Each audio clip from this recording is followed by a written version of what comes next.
Bom, próximo vídeo então, vídeo número 5, né? Voltando aqui, lendo Hebreus capítulo 10. E agora pegou um ponto aqui interessante, né? Vamos lá. Olhemos uns pelos outros para estímulo à caridade e às boas obras. A exortação que Paulo está fazendo ali aos Hebreus. Agora vem um ponto que todo mundo usa, né? Não abandonemos a nossa assembleia. Na Bíblia católica está a nossa assembleia, como é costume de alguns. E na Bíblia protestante está, não abandonemos a nossa congregação. Sendo congregação ou assembleia, olha só, vai dar na mesma.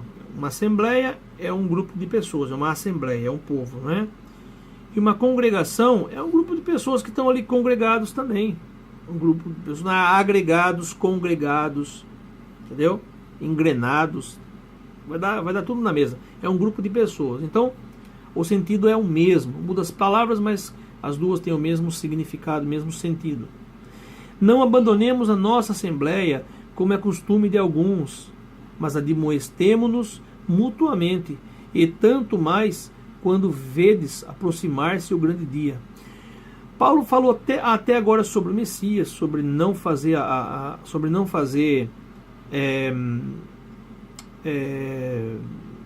não voltar à velha aliança, não fazer preceitos da velha aliança, sobre coisas assim. E agora Paulo muda o assunto e ele fala assim: não abandone as vossas congregações, os rituais da velha aliança que vocês fazem, o culto que vocês fazem, os sacrifícios que vocês fazem. Não abandone essa congregação, não, porque isso é congregação. Não, meus irmãos, aqui ele está falando, ele não saiu do contexto ainda. Ele vem seguindo aquele fiozinho ali, não perdeu o fio da meada, não. Ele está na mesma linha. O Messias veio e congregou todo o povo na sua doutrina, na sua explicação, na sua palavra. Agora Paulo fala assim: não abandonemos a nossa congregação, essa nossa congregação que o Messias nos agregou todos. Não abandone, como é costume de alguns, infelizmente, saem dessa e vão para a velha aliança. Mas admoestemo-nos mutuamente, olha, admoestemo-nos mutuamente, sempre. E tanto mais quando vedes e quanto mais ainda, conforme você vai vendo aproximar-se o grande dia, o dia da vinda. Depois de termos recebido e conhecido a verdade, olha só, confirmando, depois de nós termos recebido e conhecido a verdade, se abandonarmos voluntariamente, já não haverá sacrifício para expiar esse pecado. Esse já expiou o nosso pecado, nós vamos continuar indo para templo, expiar pecado lá. Agora, se você voltar para lá, já não há mais, olha, se abandonar. Depois de termos recebido e conhecido a verdade, o Messias, se abandonar a verdade voluntariamente, porque você quis, já não haverá sacrifício para expiar esse pecado. Só teremos que esperar um juízo tremendo e o fogo ardente que há de devorar os rebeldes, que se rebelaram contra o Messias. Se alguém transgredir a lei de Moisés, vamos deixar claro aqui, né? A lei de Moisés, as ordenanças da velha aliança, e isto provado com 2 ou 3 testemunhas, deverá ser morto sem misericórdia. Isso não é catolicismo, protestantismo ou religiões assim estranhas, não. Isso era a lei de Moisés, tá?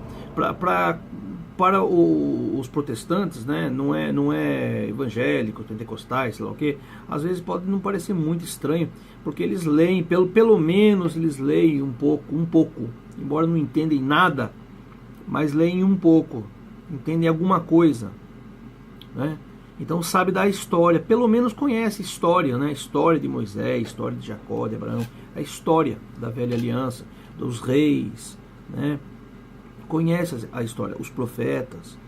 Eu digo que não entendeu nada, porque se entendesse alguma coisa, iria considerar Isaías capítulo 1, iria considerar Jeremias capítulo 7, iria considerar o livro de Amós, iria considerar esses livros, esses profetas, e inclusive iria considerar até Salmos, né?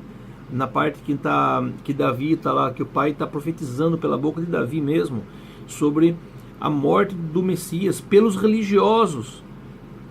Iria considerar, iria entender a história, mas não entende. Mas lê, pelo menos conhece a história, embora não entenderam. Mas católico não lê nada.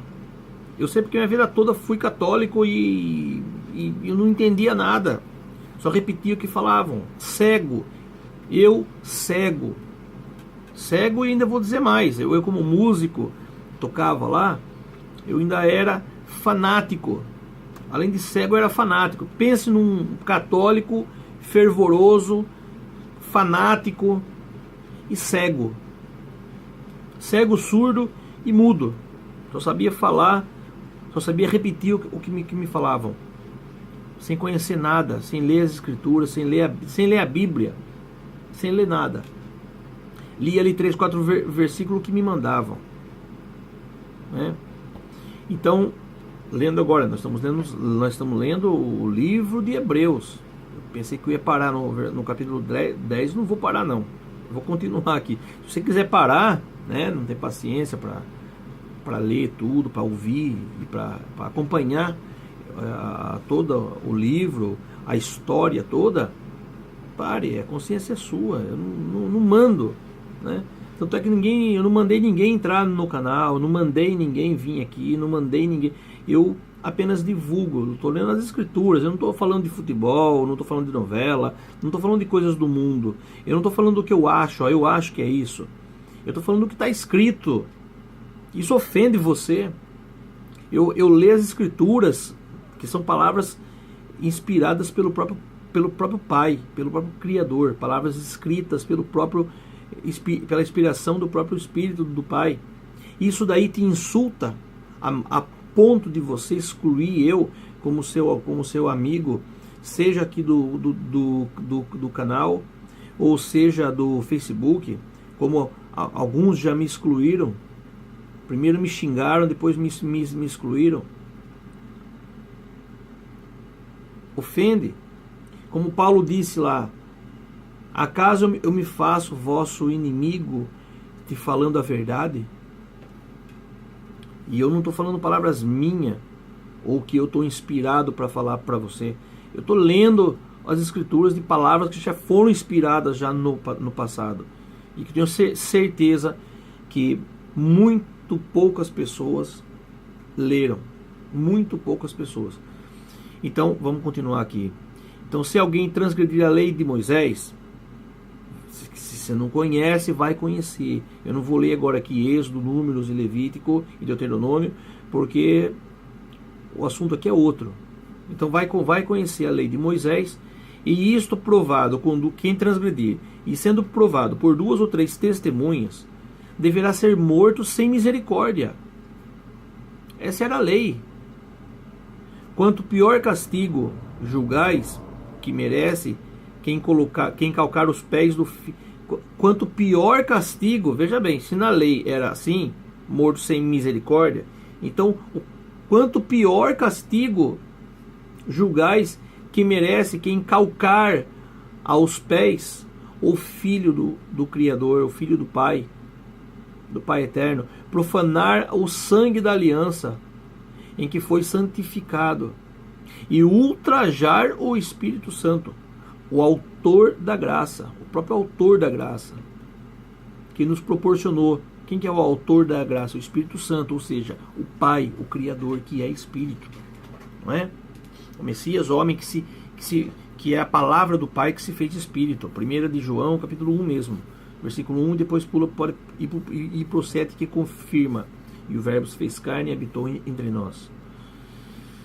Pois bem, sabemos quem é que disse: minha é a vingança, eu exercerei. Deuteronômio no capítulo 32, versículo 35. E ainda diz assim: o Senhor julgará o seu povo. Em Salmo 134, versículo 14. É horrendo cair nas mãos do Deus vivo. Quando diz isso daí, alguns da seita de Marcião de Sinop diz que Deus, ele é o Deus da velha aliança, é Satã, é um Deus raivoso, é um Deus bravo, é um Deus que não era Deus, não era o Pai, o Criador, o Pai do Messias, não é o mesmo, é outro. Mas não entendeu que o Pai, ele é amor, sim, infinito amor, mas ele também é infinita justiça. E no passado se fazia justiça. Aquele que transgredia sua lei que ele deu, tinha que ser punido. Agora, quem transgredir a sua lei será punido também, mas não mais com a carne, mas sim com o espírito. Será depois lançado ao fogo. Nós chamamos de fogo, não é fogo material físico. É para a gente entender no espiritual que é como se fosse um fogo. É um tormento eterno, segundo as palavras do Messias, segundo o Apocalipse, que há uns outros de outras seitas, né, que até nem nome tem, que acha que não vai existir fogo eterno, não vai existir. Por mais que esteja escrito lá, por mais que o próprio Messias disse, tormento eterno, tortura eterna, fogo eterno e tal, vem conjecturar, porque o fogo eterno, que é aquele que derrubou lá em Sodoma e Gomorra, também é o fogo eterno, e cadê o fogo? Não existe mais, então e agora? Então aí conjectura com coisas que não tem nada a ver. Ali está falando que as almas serão lançadas no lago de fogo. Será a sua morte eterna. Peraí, se é morte, acabou. Mas morte eterna, por que eterna? Existe alguma morte que não é eterna? Não é verdade? Se é morte, acabou, não é eterno. Agora, se é morte eterna, é porque eles estarão mortos, destituídos da presença, da luz do Pai. Estarão destituídos, longe dela. E lá haverá pranto e ranger de dentes. Aí vem uns de Marcião de Sinop também e diz, mas então o espírito tem dente para ficar mordendo e tal. Então assim, não entende que é uma metáfora, que é ali uma comparação apenas para você, para poder entender. O Messias falava em parábolas e depois usava metáforas. E as pessoas diziam assim, mas então agora fale do espiritual. Ele dizia, se nem o físico você entende, quanto menos ainda vocês vão entender quando eu começar a falar de espiritual.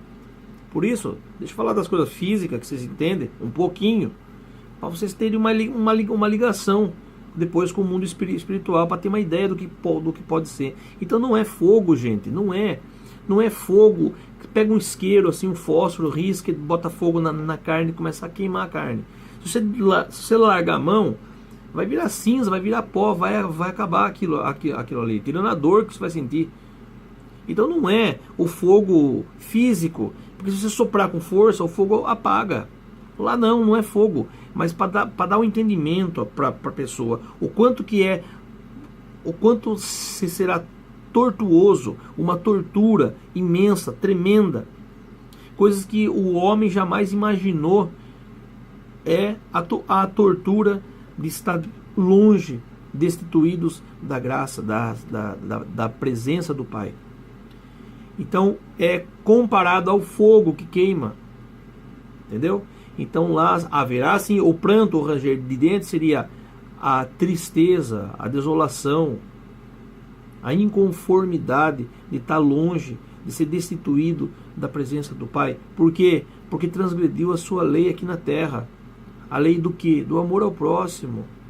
E também essas seitas, que você vai para lá fazer preceito, fazer rituais antigos.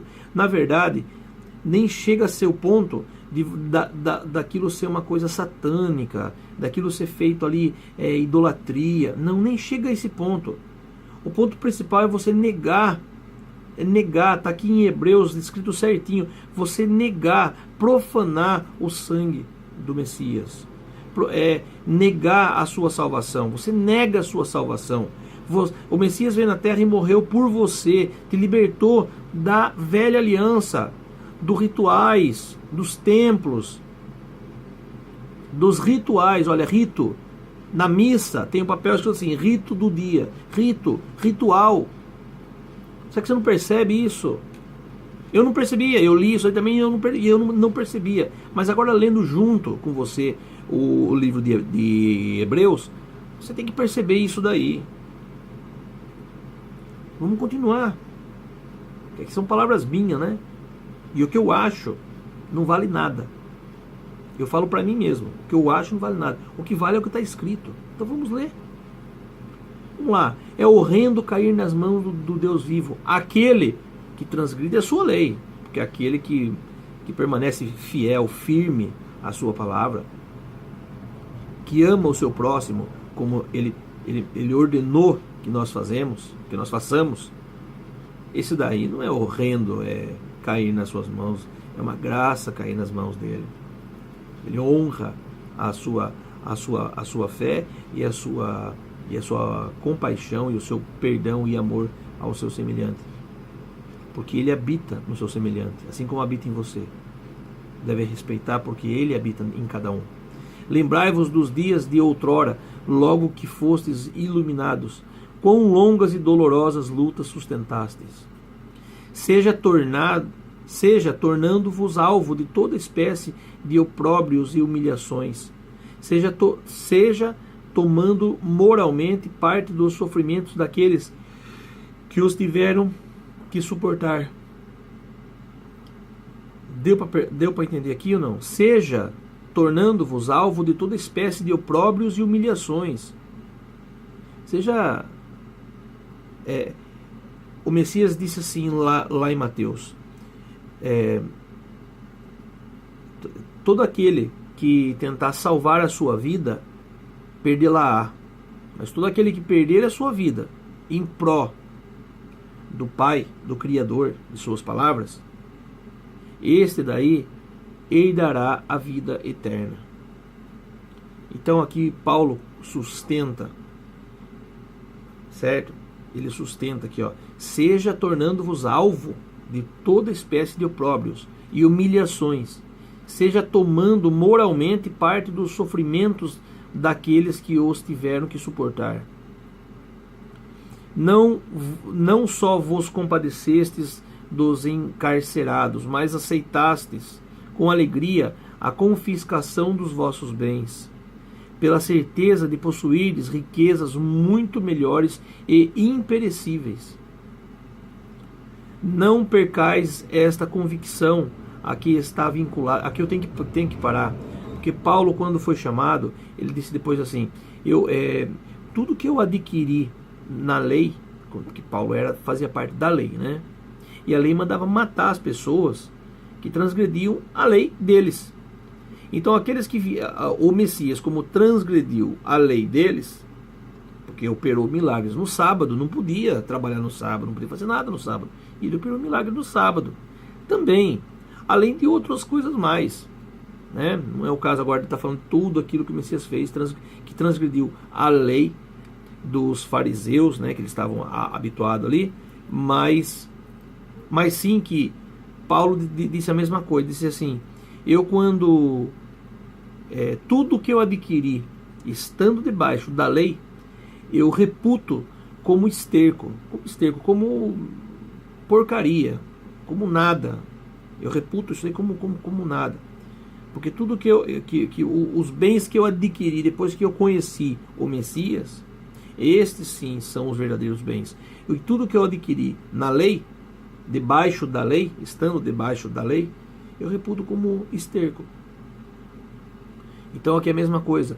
Não só vos compadeceis dos encarcerados, mas aceitasse com alegria a confiscação dos vossos bens.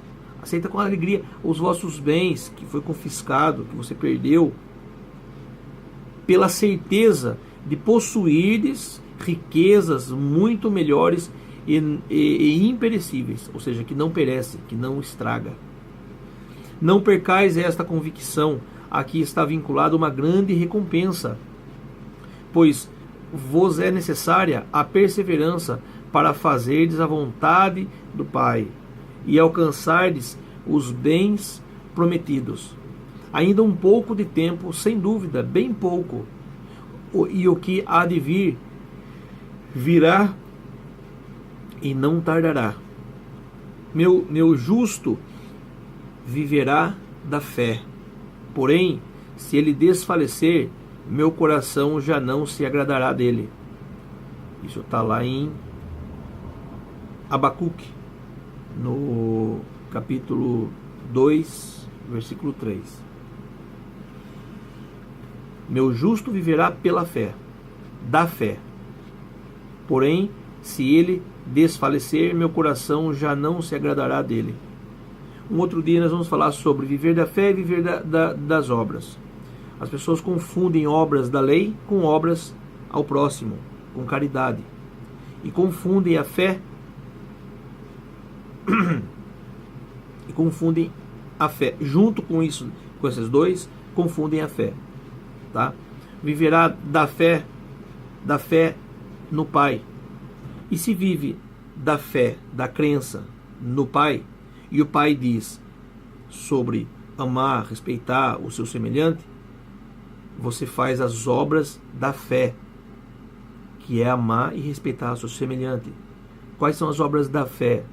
É você ajudar o próximo, é você ser religioso no sentido real no sentido real e original dessa palavra, descrita lá em Tiago, no capítulo 1, versículo 27, que a verdadeira e imaculada religião, está usando a palavra religião lá, mas significa o quê? Cuidar do caso dos necessitados, a viúva, o órfão, né? Aquele necessitado, o seu irmão que necessita. Essa é que é a verdadeira, ou seja, você praticar o amor ao seu próximo. Entendeu? Um dia nós vamos falar sobre isso daí, se precisar, né? Deu uma enxugada assim rapidinho aqui, mas vamos discorrer mais sobre viver pela fé e obra da lei ou obra da caridade, obra do amor ao próximo. Que obras da lei não salvam, as obras da lei eram diferentes, eram outras coisas. Trabalhos da lei, na lei. A lei passou, já foi. Não somos absolutamente de perder o ânimo para a nossa ruína. Somos de manter a fé para a nossa salvação. No próximo vídeo, então, que será o 6. Até já.